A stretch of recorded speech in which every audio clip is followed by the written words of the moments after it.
The call came barely minutes after lunch, while I was still at my desk. "Savannah, did you hire movers?" my neighbor's voice asked, tight with confusion. "There's a truck out front, and your parents are carrying boxes into your place." My hand froze over a stack of paperwork. Movers? I hadn't arranged anything. A cold knot formed in my stomach. "My name is Melanie Pierce. I'm 30. If you think you know what betrayal looks like, wait until your family treats your life like it's theirs to rearrange." I drove home on autopilot, every red light dragging. When I pulled into my driveway, my heart dropped into my shoes. A moving truck idled by the curb.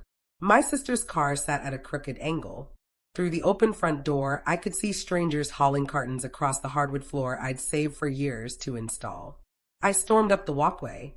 Mom stood in the kitchen, orchestrating the chaos like she was conducting an orchestra. Dad was hefting a sofa up the stairs. My sister hovered with her husband, pointing at rooms as if they were inspecting a model home. I planted myself in the doorway and demanded, "What is going on?" They all went still. For a heartbeat, I thought guilt might flicker across my mother's face.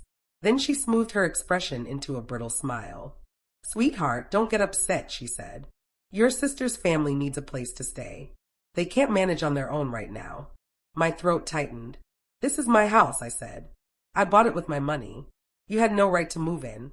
Dad came down the stairs, his voice low and irritated. "Don't be selfish, Meline. Family shares. We're helping each other." Shares. The word tasted like acid. This wasn't sharing. This was an invasion. Boxes with my sister's name were stacked across my living room like an occupying force. I tried to steady my voice. "Take those out. Now." Mom waved her hand as if shooing me away. "Don't be dramatic. She needs the space more than you do. You've got a big house and you're single.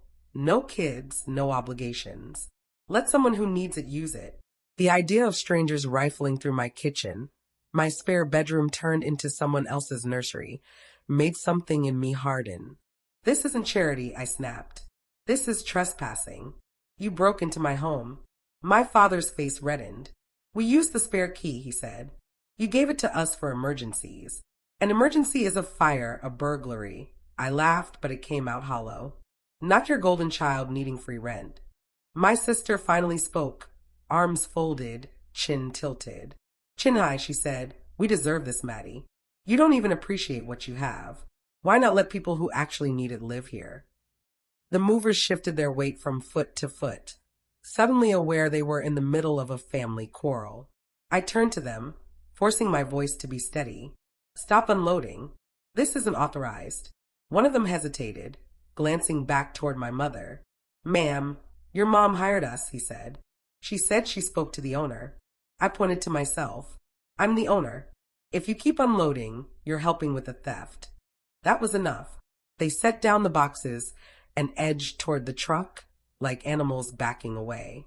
My sister's husband grumbled under his breath, but I didn't care. I pulled my phone from my pocket and hit record. The red dot blinked, catching my parents, my sister, the boxes, evidence. Mom's face went pale. "Maddie, turn that off," she begged. "No," I said flatly. "This is legal business now." For the first time since the day had started, I saw panic in her eyes. My sister lunged for the phone, fingers scrabbling. "Delete that," she hissed. "You're making us look bad." I stepped back and lifted the phone higher, keeping the camera trained. "You don't need me to make you look bad," I said. "You're doing a fine job on your own."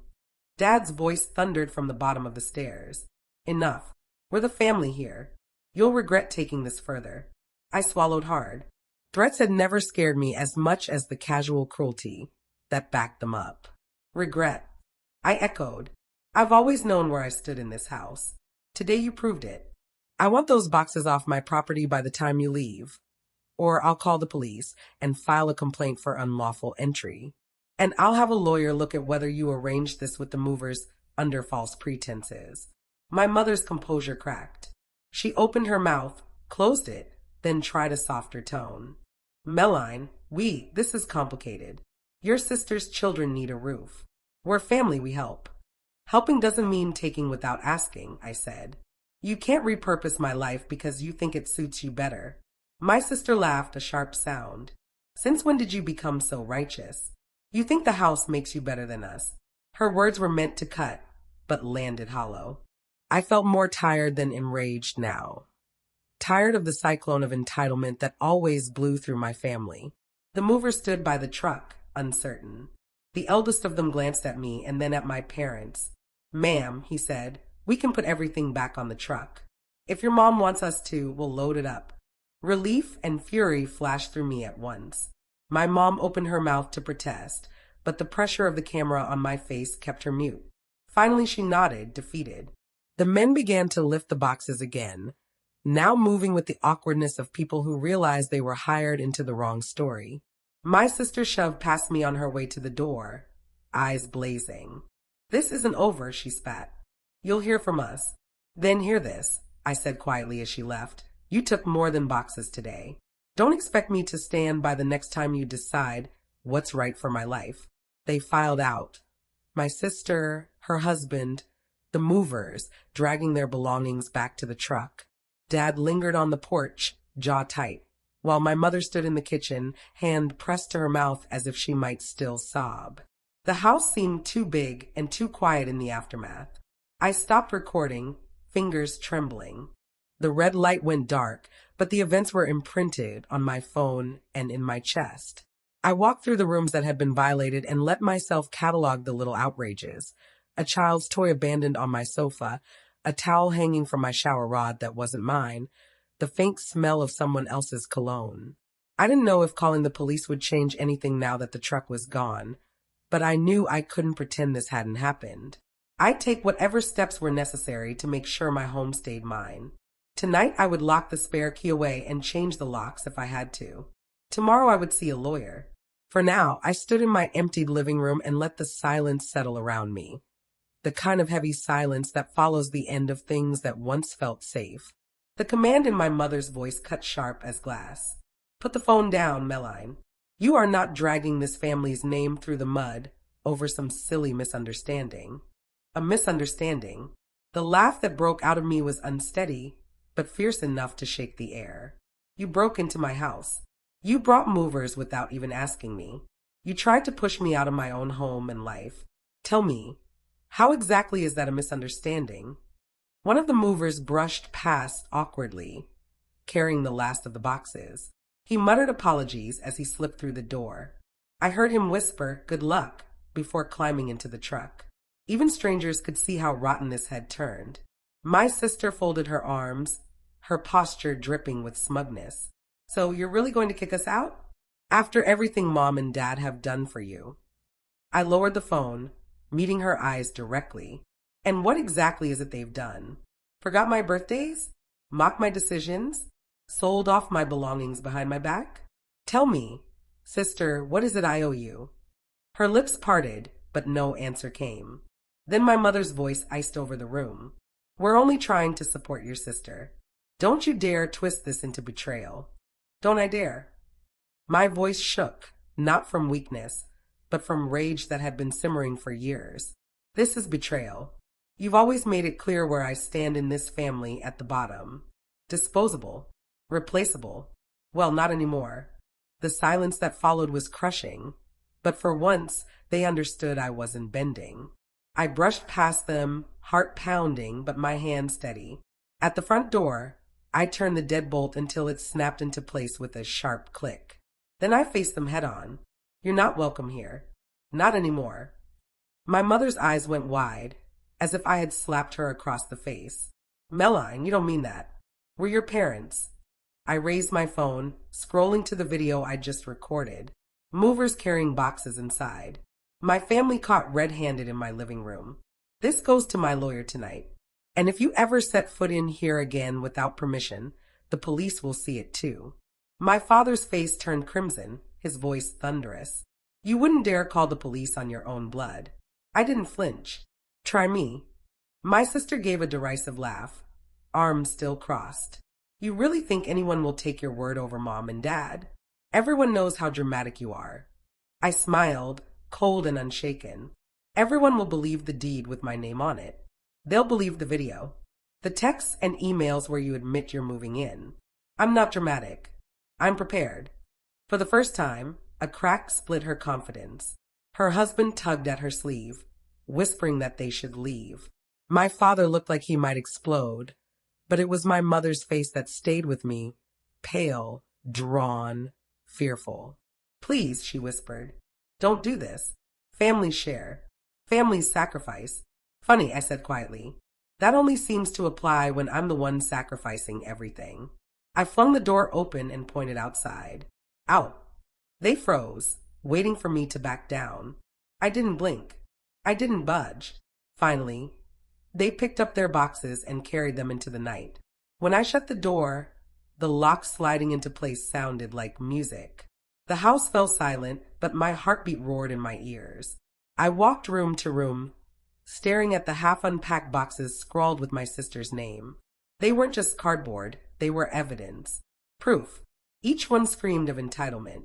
But instead of fury, something steadier settled in me. Resolve. That night, I sat at my desk and drafted an email. Not to my family, to my lawyer. I attached footage from the security cameras, the video I'd recorded, and photos of the movers' contracts abandoned on my counter. The reply came within an hour. Good. This establishes trespassing and attempted unlawful occupancy. Don't worry, we'll handle it. The next morning, I posted one photo online. Just my front door, stacked with boxes, captioned simply, "When family forgets boundaries." The reaction was instant. Messages flooded in, friends, colleagues, even distant relatives I hadn't spoken to in years. Some offered sympathy. Others shared their own stories of betrayal. But the truth was undeniable. The polished image my family had always projected of being perfect and united was crumbling in real time. And for the first time, I wasn't the one breaking. They were.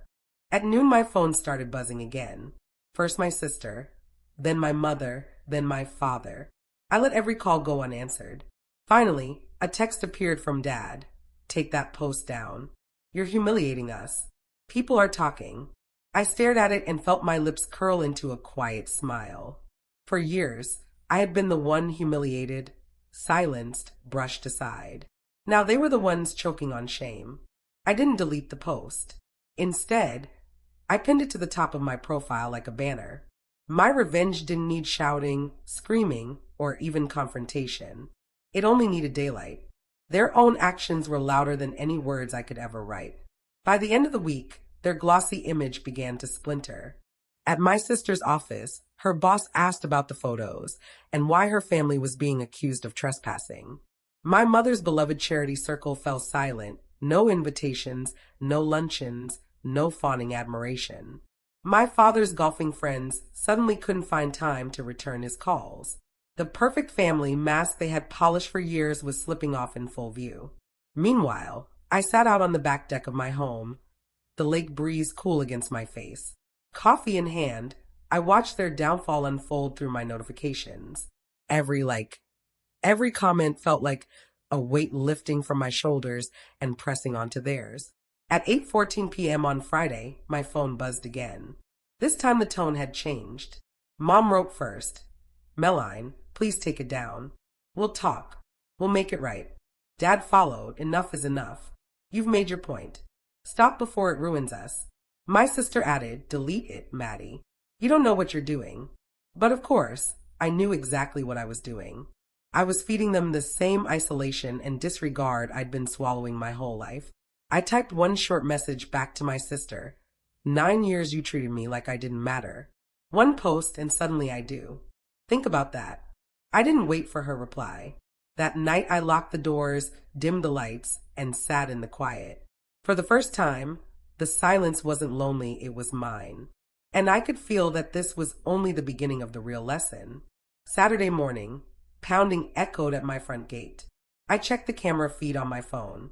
There they were, Mom, Dad, my sister, her husband, all of them standing outside like exiles at the gates of a kingdom they once thought they ruled. Mom's voice cracked as she called out, "Meline, please. We can talk. Don't do this to us." Her mascara streaked down her cheeks. Her pearls were gone. The polished matriarch was unrecognizable. Dad, who had always thundered with authority, sounded small. Maddie, you've made your point. Enough. You don't understand what people are saying about us. You're tearing the family apart. The words nearly made me laugh. Tearing the family apart. They have been tearing me apart for years while pretending it was love. Then my sister stepped forward, eyes red, voice trembling with anger. Delete the post. Let us move in or I swear you'll regret this. I leaned closer to the microphone of my intercom. My voice was calm, cool, deliberate. Regret? You pawned my trust for years. You tried to take my home. You humiliated me every chance you got. And now, because the world finally sees it, I should regret you. She froze, lips quivering. I tapped my screen and the gate locks buzzed, not to let them in, but to activate the alarm. A shrill sound ripped through the neighborhood, sending them stumbling back to their car, faces pale, eyes wide. I didn't have to open the door. I didn't have to scream. All I had to do was show them that they no longer had power here. For the first time, I felt untouchable. By Monday, the post had gone everywhere. Shared, reshared, dissected. Neighbors whispered. Coworkers gossiped. Even distant relatives who had ignored me for years suddenly had opinions. But the truth was too solid to deny. My family had tried to steal my home. The humiliation they had poured onto me for years was finally their own. That evening, I sat on my porch watching the sun sink low over the lake. For once, the quiet didn't feel heavy, it felt deserved. Another buzz from my phone. One last voicemail from Mom. Meline, please. We've lost friends. We've lost respect. Everything. Just take it down. We can't survive this. I listened twice, then deleted it. This was no longer about revenge. It was about balance. For years, I had been the forgotten one. The doormat, the scapegoat. They had stolen my birthdays, my self-worth, my voice. But not anymore. Now they were learning that some doors, once closed, do not open again. I went back inside, locked the door, and poured myself a glass of wine. The lake shimmered through the glass walls of my living room, serene and untouchable. As I sank into the couch, I whispered to myself, this house isn't just mine. It's proof. Proof I'm not disposable. Proof their control is over. And when I finally powered off my phone, letting silence take its place, I knew one thing with absolute certainty. They wanted me to regret drawing a line. But the only regret left in this story would always belong to them.